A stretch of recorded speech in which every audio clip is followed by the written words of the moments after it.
A very special good morning to all of you. स्वागत है आपका हमारे चैनल स्टडी विद अभिमान में। तो आज मैं आप लोगों के लिए यूपी बोर्ड एग्जाम 2021 के लिए यानी 2021 के लिए क्लास 10th के लिए सोशल साइंस में हिस्ट्री के चैप्टर फर्स्ट का पार्ट 2 लेकर आया हूँ। तो चैप्टर का नाम क्या है? चैप्टर का नाम है यूरोप में राष्ट्रवाद का उदय, जिसे हम इंग्लिश में बोलेंगे the rise of nationalism in Europe. तो ये आपके इस चैप्टर का पार्ट 2 है, क्योंकि इससे पहले मैंने इस चैप्टर का पार्ट 1 ऑलरेडी अपलोड कर दिया है, जहां पर मैंने आपको इस चैप्टर के बहुविकल्पीय प्रश्न करवाए हुए थे। तो पार्ट 1 में मैंने आपको इस चैप्टर के सभी बहुविकल्पीय प्रश्न करवा दिए थे। तो अगर अभी तक आप लोगों ने उस वीडियो को नहीं देखा है तो मैंने आपको डिस्क्रिप्शन में लिंक दे दी है, आप वहां से जाकर उस वीडियो को देख सकते हैं। तो चलिए फिर आज की इस वीडियो को स्टार्ट करते हैं। तो आज की इस वीडियो में मैं आपको इस चैप्टर के अति लघु उत्तरीय प्रश्न करवाने वाला हूं। तो चलिए फिर देखते हैं हमारा इस चैप्टर का अति लघु उत्तरीय प्रश्न। जैसा कि आप लोग देख पा रहे होंगे, मैंने आपको बताया कि आज की इस वीडियो में मैं आपको इस चैप्टर का अति लघु उत्तरीय प्रश्न करवाने वाला हूं। तो आपको यहाँ पे क्वेश्चन नंबर फर्स्ट दिख रहा होगा। तो क्वेश्चन नंबर फर्स्ट यहाँ पे दिया क्या है? तो यहाँ पे क्वेश्चन लिखा है कि नेपोलियन संहिता से क्या आशय है। ये क्वेश्चन आपका इंपॉर्टेंट है, आप लोगों के बोर्ड एग्जाम में पूछा जा सकता है। क्वेश्चन है कि नेपोलियन संहिता से क्या आशय है। तो चलिए फिर हम इसका उत्तर देख लेते हैं, इसका आंसर देख लेते हैं। तो इसका आंसर हो जाएगा, नेपोलियन ने फ्रांस में लोकतंत्र को नष्ट कर दिया। इसने प्रशासनिक क्षेत्र में क्रांतिकारी सिद्धांतों का समावेश किया। अब यहाँ पे इसने लिखा है, इसने से हमारा मतलब क्या हो जाएगा कि नेपोलियन ने प्रशासनिक क्षेत्र में क्रांतिकारी सिद्धांतों का समावेश किया, जिससे पूरी व्यवस्था कुशल बन सके। नेपोलियन ने 1804 ईस्वी की नागरिक संहिता, जिसे सामान्यतया नेपोलियन की संहिता के नाम से जाना जाता है, ने जन्म पर आधारित विशेषाधिकार समाप्त कर दिए थे। ठीक है, तो ये आपका क्वेश्चन नंबर फर्स्ट का आंसर हो जाएगा। इस क्वेश्चन को लिख लीजिएगा और इस क्वेश्चन को अच्छे से तैयार कर लीजिएगा। ये क्वेश्चन आपका इंपॉर्टेंट है, आपके बोर्ड एग्जाम में पूछा जा सकता है। ठीक है, तो ये आपका क्वेश्चन नंबर फर्स्ट का आंसर हो जाएगा। अब चलिए देखते हैं नेक्स्ट क्वेश्चन, हमारा क्वेश्चन नंबर सेकंड क्या दिया है। तो क्वेश्चन नंबर सेकंड आप लोग देख पा रहे होंगे, यहाँ पे आपसे क्वेश्चन पूछा गया है कि निरंकुशवाद क्या है। क्वेश्चन है कि निरंकुशवाद क्या है। तो चलिए देखते हैं इसका आंसर क्या हो जाएगा। तो देखिए यहाँ पे आंसर लिखा है, ऐसी सरकार या शासन व्यवस्था जिसकी सत्ता पर किसी प्रकार का कोई अंकुश नहीं होता, जो अत्यंत केंद्रीकृत सैन्य बल पर आधारित और दमनकारी होती है, इन्हें ही निरंकुशवाद कहा जाता है। तो ये भी क्वेश्चन आपका इंपॉर्टेंट है। यहाँ पे क्वेश्चन आपसे पूछा गया था कि निरंकुशवाद क्या है, तो इसका आंसर हो जाएगा, ऐसी सरकार या शासन व्यवस्था जिसकी सत्ता पर किसी भी प्रकार का कोई अंकुश नहीं होता, यानी किसी प्रकार का कोई अंकुश नहीं होता, जो अत्यंत केंद्रीकृत सैन्य बल पर आधारित और दमनकारी होती है, इन्हें ही निरंकुशवाद कहा जाता है। तो ये आपका क्वेश्चन नंबर सेकंड का आंसर हो जाएगा। अब चलिए देखते हैं next question, question number third यहाँ पे क्या दिया है। तो क्वेश्चन नंबर थर्ड आपका यहाँ पे दिया है कि जर्मनी, इटली और स्विट्जरलैंड 18वीं शताब्दी के मध्य किसमें विभाजित थे। ये भी क्वेश्चन आपका इंपॉर्टेंट है, ध्यान रखिएगा। मैं आप लोगों को बता दूं कि आज की इस वीडियो में मैं आपको यहाँ पे जितने अति लघु उत्तरीय प्रश्न करवाने वाला हूँ इस चैप्टर के, इतने अगर आप तैयार कर लेंगे, इससे बाहर आपके बोर्ड एग्जाम में इस चैप्टर से कोई क्वेश्चन नहीं पूछा जाएगा। ठीक है, तो यहाँ पे क्वेश्चन है कि जर्मनी, इटली और स्विट्जरलैंड 18वीं शताब्दी के मध्य किसमें विभाजित थे। तो इसका आंसर क्या हो जाएगा? इसका आंसर हो जाएगा, जर्मनी, इटली और स्विट्जरलैंड 18वीं शताब्दी के मध्य में राजशाहियों डचियों और कैंटनों में विभाजित थे। ये इस क्वेश्चन का आंसर हो जाएगा। यहाँ पे आपसे जर्मनी, इटली और स्विट्जरलैंड के बारे में पूछा है, तो इसका उत्तर हो जाएगा जर्मनी, इटली और स्विट्जरलैंड 18वीं शताब्दी के मध्य में राजशाहियों ये किसके लिए है? ये जर्मनी के लिए है। अब डचियों ये किसके लिए है? इटली के लिए है। और यहाँ पे कैंटनों लिखा है, ये स्विट्जरलैंड के लिए। ध्यान रखिएगा, तो जर्मनी, इटली और स्विट्जरलैंड 18वीं शताब्दी के मध्य में राजशाहियों, डचियों और कैंटनों में विभाजित थे। तो ये क्वेश्चन इंपॉर्टेंट है, इसको याद कर लीजिएगा। अब चलिए देखते हैं नेक्स्ट क्वेश्चन, क्वेश्चन नंबर 4। तो क्वेश्चन नंबर 4 आपसे यहाँ पे पूछा गया है कि कार्टर प्रणाली से क्या अभिप्राय है।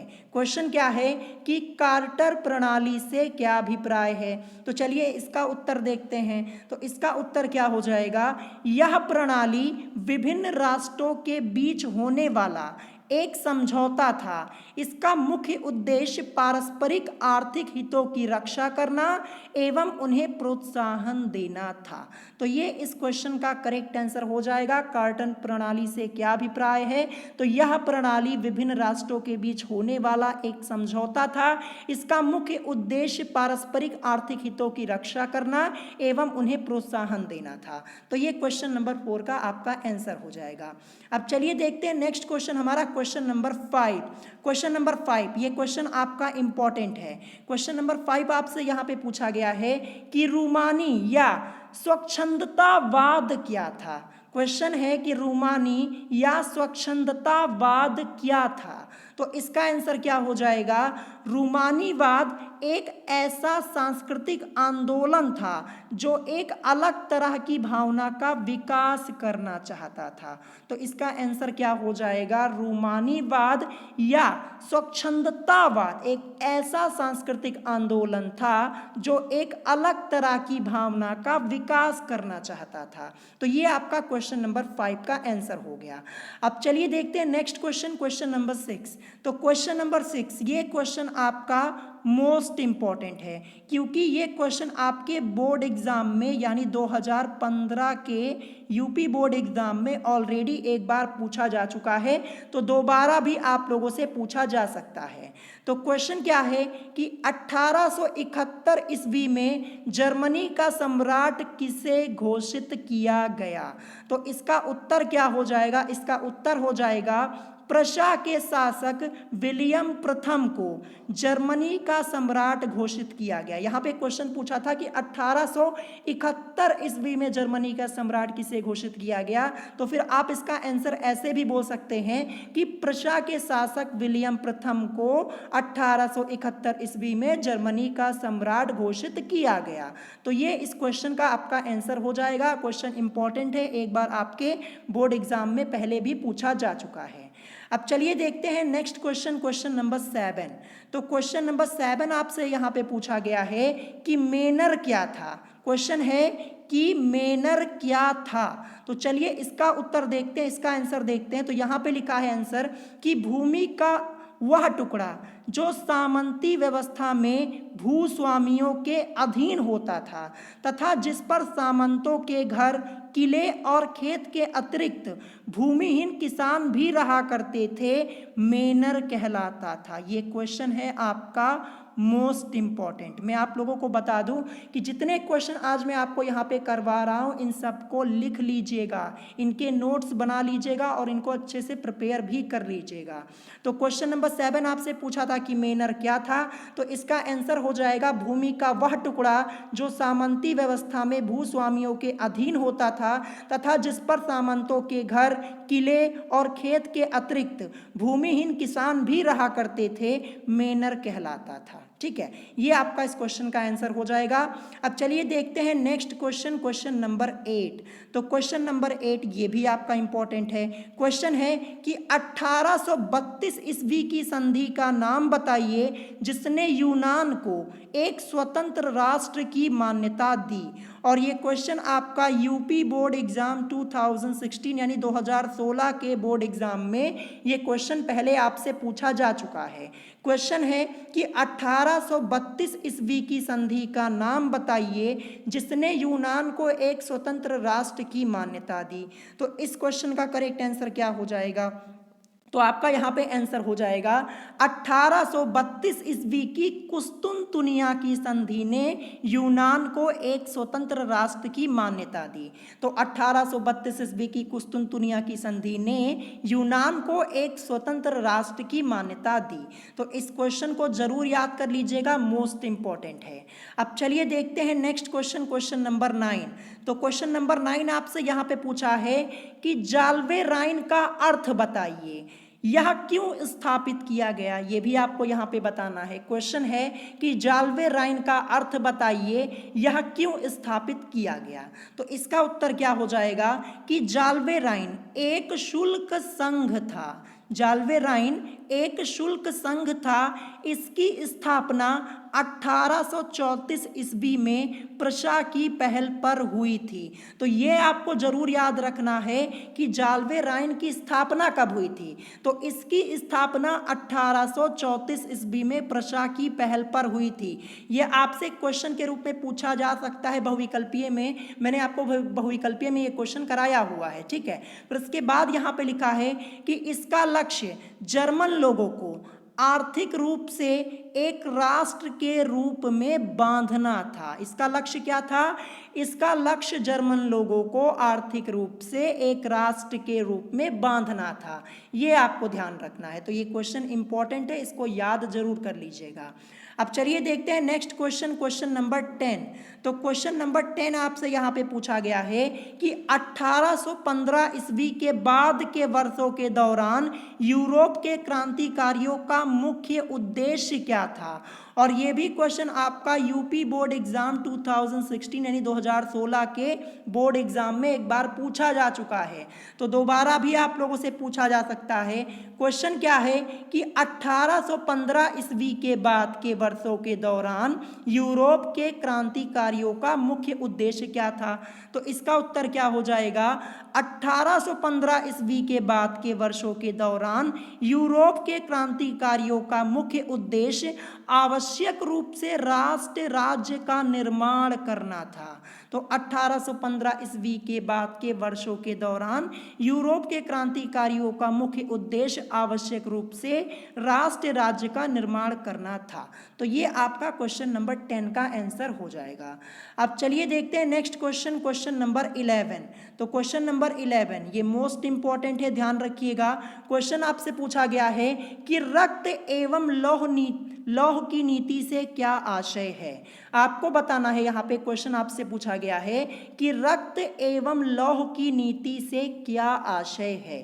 तो इस क्वेश्चन का आंसर हो जाएगा जर्मनी के एकीकरण के समय प्रधानमंत्री बिस्मार्क ने यह नीति अपनाई थी। ठीक है, यहाँ पे क्या लिखा है कि जर्मनी के एकीकरण के समय प्रधानमंत्री बिस्मार्क ने यह नीति अपनाई। बिस्मार्क को अपनी सैन्य शक्ति पर अटूट विश्वास था, अतः रक्त बहाने में विश्वास करके युद्धों की ओर बढ़ा। कौन बढ़ा? बिस्मार्क। ध्यान रखिएगा क्या लिखा है, अतः रक्त बहाने में विश्वास करके युद्धों की ओर बढ़ा। तो ये आपका क्वेश्चन नंबर 11 का आंसर हो जाएगा। ठीक है, चलिए नेक्स्ट क्वेश्चन देखते हैं। हमारा क्वेश्चन नंबर 12 यहाँ पे क्या दिया है। तो जैसा कि आप लोग देख पा रहे होंगे ये आपका क्वेश्चन नंबर 12 है। तो क्वेश्चन आपसे यहाँ पे पूछा गया है कि जर्मनी के एकीकरण का जनक किसे माना जाता है, या फिर अथवा करके आपसे एक क्वेश्चन पूछा गया है कि जर्मनी के एकीकरण में सबसे महत्वपूर्ण योगदान किसका था। फिर इसके बाद यहाँ पे एक क्वेश्चन अथवा करके और लिखा है कि जर्मन राष्ट्र का प्रथम सम्राट कौन घोषित किया गया।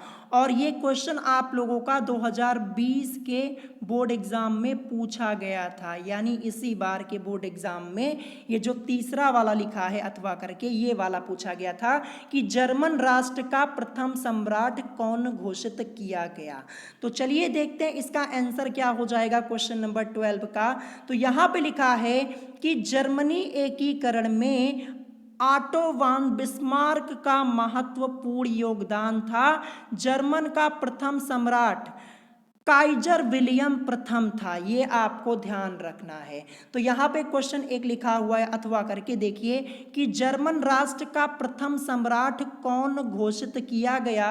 तो यहाँ पे लिखा है ना कि जर्मन का प्रथम सम्राट काइजर विलियम प्रथम था। तो ये इस क्वेश्चन का आंसर हो जाएगा, ध्यान रखिएगा। और इसके ऊपर आपसे क्वेश्चन पूछा गया है कि जर्मनी के एकीकरण का जनक किसे माना जाता है। तो जर्मनी एकीकरण में ऑटो वॉन बिस्मार्क का महत्वपूर्ण योगदान था। तो इस क्वेश्चन का आंसर क्या हो जाएगा, अगर आपसे पूछा जाए कि जर्मनी के एकीकरण का जनक किसे माना जाता है, तो ये माना जाता है ऑटो वॉन बिस्मार्क को, ध्यान रखिएगा। या फिर अथवा करके एक लिखा है कि जर्मनी के एकीकरण में सबसे महत्वपूर्ण योगदान किसका था। तो इसका आंसर हो जाएगा कि जर्मनी के एकीकरण में सबसे महत्वपूर्ण योगदान ऑटो वॉन बिस्मार्क का था, ध्यान रखिए। और यहां पे लिखा है कि जर्मन राष्ट्र का प्रथम सम्राट कौन घोषित किया गया। तो यहां पे लिखा है कि जर्मन का प्रथम सम्राट काइजर विलियम प्रथम था, ये आपको ध्यान रखना है। तो यहां से 3 क्वेश्चन आप लोगों के बन गए और तीनों मैंने आपको अच्छे से यहां पे समझा दिए हैं। अब चलिए बढ़ते हैं नेक्स्ट क्वेश्चन की तरफ, क्वेश्चन नंबर 13। तो क्वेश्चन नंबर 13 आपका यहाँ पे है कि नारीवादी संगठन की स्थापना किसके द्वारा की गई थी। मोस्ट इंपॉर्टेंट क्वेश्चन कि नारीवादी संगठन की स्थापना किसके द्वारा की गई थी। तो इस क्वेश्चन का आंसर हो जाएगा लुइने ऑटो पीटर्स एक राजनैतिक कार्यकर्ता थी जिसने महिलाओं की पत्रिका और तत्पश्चात एक नारीवादी राजनीतिक संगठन की स्थापना की थी। यानी नारीवादी संगठन की स्थापना किसके द्वारा की गई थी, लुइने ऑटो पीटर्स, ध्यान रखिएगा।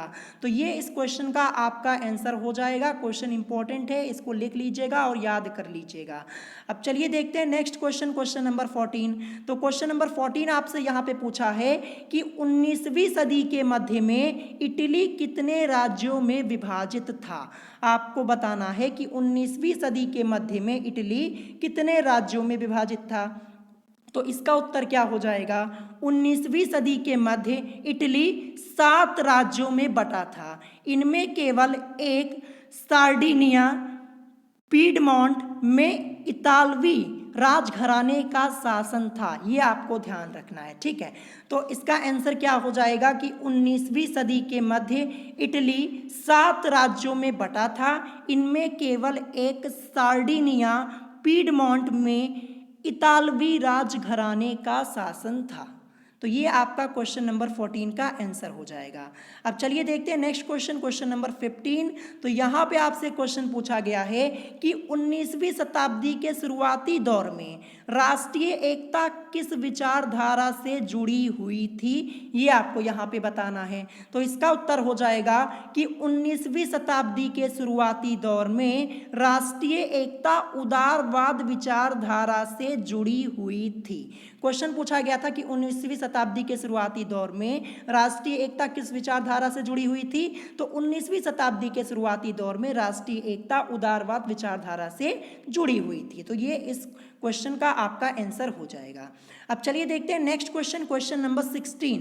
क्वेश्चन नंबर 16 है कि इटली का एकीकरण कब से माना गया है। मोस्ट इंपॉर्टेंट क्वेश्चन है, आपसे पूछा जा सकता है कि इटली का एकीकरण कब से माना गया है। तो इसका उत्तर हो जाएगा कि इटली का एकीकरण 1859 से 1871 के बीच हुआ था। उत्तर क्या है कि इटली का एकीकरण 1859 से 1871 के बीच हुआ था। ये इस क्वेश्चन का करेक्ट आंसर हो जाएगा।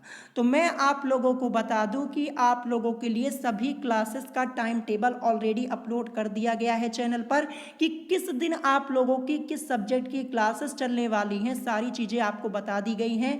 अगर वो वीडियो को नहीं देखा है तो चैनल पे जाके देख लीजिएगा। और हमारे चैनल पर क्लास 10th के सभी सब्जेक्ट्स की प्रिपरेशन बिल्कुल फ्री में करवाई जाती है, बिल्कुल फ्री में करवाई जाती है। आपको कुछ नहीं करना है, बस चैनल को सब्सक्राइब कर लेना है और अपनी पढ़ाई शुरू कर देनी है। और आप लोगों के लिए लगभग क्लास 10th के सभी सब्जेक्ट्स की क्लासेस स्टार्ट हो गई हैं, जो नहीं स्टार्ट हुई हैं वो भी जल्द से जल्द स्टार्ट हो जाएंगी। अब चलिए देखते हैं नेक्स्ट क्वेश्चन, क्वेश्चन नंबर 17। ये देखिए क्वेश्चन नंबर 17, यहाँ पे आपसे पूछा गया है क्वेश्चन कि रूढ़िवाद से क्या आशय है। आपको यहाँ पे बताना है कि रूढ़िवाद से क्या आशय है। तो इसका उत्तर क्या हो जाएगा, इसका उत्तर हो जाएगा एक ऐसा राजनीतिक दर्शन जो परंपरा स्थापित संस्थानों, पौराणिक परंपराओं और रिवाजों पर बल देता है। ध्यान रखना है, रूढ़िवाद से क्या आशय है, तो एक ऐसा राजनीतिक दर्शन जो परंपरा स्थापित संस्थानों, पौराणिक परंपराओं और रिवाजों पर बल देता है। तो ये हो जाएगा क्वेश्चन नंबर 17 का आंसर। अब चलिए देखते हैं नेक्स्ट क्वेश्चन, क्वेश्चन नंबर 18। तो क्वेश्चन नंबर 18 आपसे पूछा गया यहाँ पे कि उस घटना का नाम बताइए जिसने 1830 से 1848 ईस्वी में यूरोप के पूरे शिक्षित अभिजात वर्ग में राष्ट्रीय भावनाओं का संचार किया। तो इसका उत्तर क्या हो जाएगा, इसका उत्तर हो जाएगा यूनान के स्वतंत्रता संग्राम ने 1830 से 1848 ईस्वी में यूरोप के सभी शिक्षित अभिजात वर्ग में राष्ट्रीय भावनाओं का संचार किया। तो ये आपका इस क्वेश्चन का आंसर हो जाएगा और ये क्वेश्चन आपका इम्पॉर्टेंट है, ध्यान रखिएगा। जैसा कि मैंने आप लोगों को बताया कि आज की इस वीडियो में मैं आपको इस चैप्टर के सभी अति लघु उत्तरीय प्रश्न करवा दूंगा, ठीक है। तो चलिए देखते हैं अब नेक्स्ट क्वेश्चन हमारा question number 19। Question number 19 most important है, क्वेश्चन है यहाँ पे कि जब फ्रांस छींकता है तो बाकी यूरोप को सर्दी जुकाम हो जाता है। यह कथन किसका है, आपको बताना है। एक स्टेटमेंट यहाँ पे लिखा है, एक कथन लिखा है, जब फ्रांस छींकता है तो बाकी यूरोप को सर्दी जुकाम हो जाता है। यह कथन किसका है, तो इसका उत्तर हो जाएगा जब फ्रांस छींकता है तो बाकी यूरोप को सर्दी जुकाम हो जाता है। यह कथन मैटरनिख का है। किसने कहा था यह कथन, यह कथन कहा था मैटरनिख ने। ध्यान रखिएगा, क्वेश्चन आप लोगों से पूछा जा सकता है। अब चलिए देखते हैं नेक्स्ट क्वेश्चन, क्वेश्चन नंबर 20। तो क्वेश्चन नंबर 20 आपसे पूछा गया है कि यूरोप में फ्रांसीसी क्रांति के कारण राजनीतिक तथा संवैधानिक परिदृश्य में हुए प्रमुख बदलाव क्या थे, ये आपको यहाँ पे बताना है। तो इसका उत्तर क्या हो जाएगा कि राजतंत्र का लोकतंत्र में हस्तांतरण होना।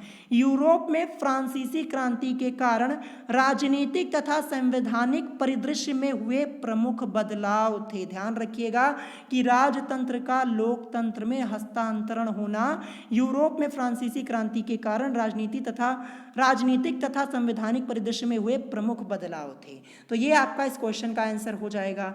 अब चलिए देखते हैं नेक्स्ट क्वेश्चन, क्वेश्चन नंबर 21। तो क्वेश्चन नंबर 21 आपसे पूछा गया है कि यूरोपियन राष्ट्रवाद से आप क्या समझते हैं।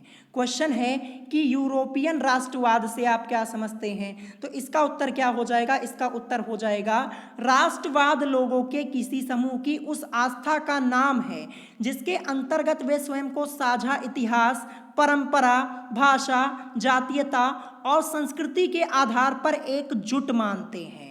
यूरोपीय देशों के संदर्भ में इसे यूरोपियन राष्ट्रवाद कहा जाता है।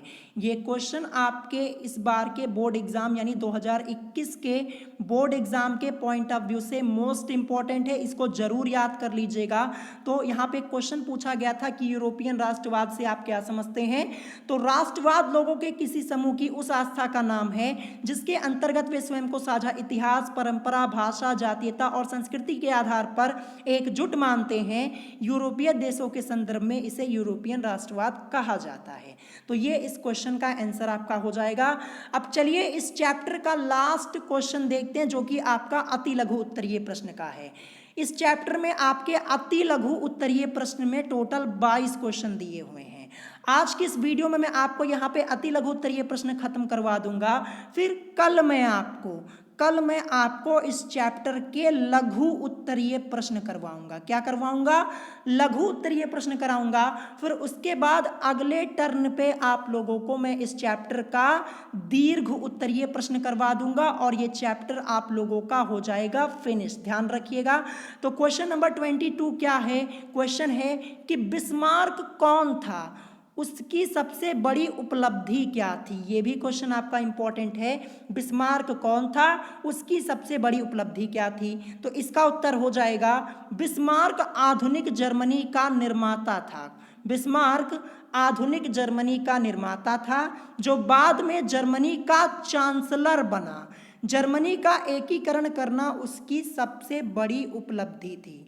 यानी बिस्मार्क की सबसे बड़ी उपलब्धि क्या थी? जर्मनी का एकीकरण करना उसकी सबसे बड़ी उपलब्धि थी। ये आपको ध्यान रखना है। तो ये अति लघु उत्तरीय प्रश्न का आज का आपका लास्ट क्वेश्चन था। तो आज की इस वीडियो में मैंने आपको इस चैप्टर के सभी अति लघु उत्तरीय प्रश्न करवा दिए हैं। अगर आपके बोर्ड एग्जाम में इस चैप्टर से अति लघु उत्तरीय प्रश्न पूछे जाएंगे तो इससे बाहर आपका कोई प्रश्न नहीं आएगा। इन सबको एक बार अच्छे से पढ़ लीजिएगा, याद कर लीजिएगा और इनको नोट भी कर लीजिएगा। तो आज की इस वीडियो में मैंने आपको यहाँ पे इस चैप्टर के अति लघु उत्तरीय प्रश्न पूरे पूरे करवा दिए हैं। अब इस चैप्टर में आपका लघु उत्तरीय प्रश्न बचा हुआ है और दीर्घ उत्तरीय प्रश्न बचा हुआ है। तो कल मैं आपको लघु उत्तरीय प्रश्न कराऊंगा, फिर इसके बाद अगले टर्न पे आप लोगों को दीर्घ उत्तरीय प्रश्न करवा दूंगा। जैसा कि आप लोग जानते हैं कि मंडे और ट्यूसडे को आप लोगों की यहाँ पे सोशल साइंस की क्लास चलती है सुबह 8 बजे। टाइम टेबल आप लोगों को ऑलरेडी बता दिया गया है। तो अगर आज की इस वीडियो में आप लोगों को कोई बात नहीं समझ में आई हो तो आप लोग मुझसे कमेंट करके पूछ सकते हैं। और अगर आज की वीडियो आप लोगों को पसंद आई हो तो वीडियो को लाइक करना और हमारे चैनल स्टडी विद अभिमान को सब्सक्राइब करना मत भूलिएगा। तो अभी ये आपका चैप्टर फिनिश नहीं हुआ है, मैं जल्द ही ये चैप्टर आपका फिनिश करवा दूंगा। तो आज की वीडियो में इतना ही, मिलेंगे नेक्स्ट वीडियो में। Thanks for watching.